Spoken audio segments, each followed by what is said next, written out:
কথা ধারাবাহিকের আজকের পর্বে আমরা দেখতে পারব যে কর্তা দাদু, আপনি রাগ করবেন না, আমি আমি দেখছি, দাঁড়ান। এসব কি হচ্ছে কথা মা? কর্তা দাদু, বুঝতেই তো পারছেন, দেখুন আপনি। আগে তবু বাড়ির মধ্যে নাচতো থাকতো, একেবারে রাস্তা নেমে পড়েছে।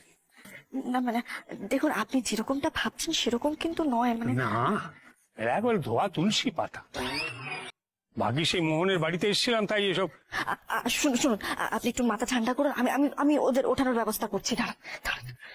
এই যে পাশো, আমি কিন্তু এখনো এই চোয়ে, যদি না উঠো আমি কিন্তু মেরে একবার ঠ্যাং খোঁড়া করে দেবো।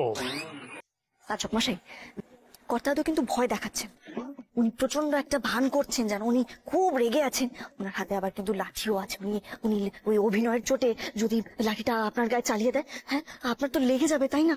আর ওইদিকে দেখুন, সব সাংবাদিকরা রয়েছে, আপনি আপনার দাদুর হাতে পিটুনি খাচ্ছেন, সেটা যদি আপনার সব ভক্তরা দেখতে পায়, বাড়ির সবাই, মাও যদি দেখতে পায়, তাহলে এটা আপনার মান সম্মানের ব্যাপার, মানে 10টা লোক দেখতে পাবে, এটা বাজে ঘটনা হবে না?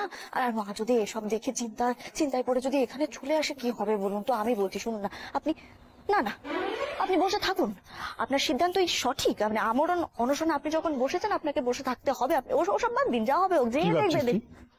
কি ভাবছিস? হ্যাঁ, আবার তোর ইমোশনাল ব্ল্যাকমেল করে তোর ফাঁদে ফেলবি আমাকে? অত সহজ নয়, তোর কথা আমি শুনছি না। আমি যখন ঠিক করে নিয়েছি অনশন করব, তো করবই, আর কেউ করুক না করুক, প্যাটির জন্য এই অনশন আমি একা করব।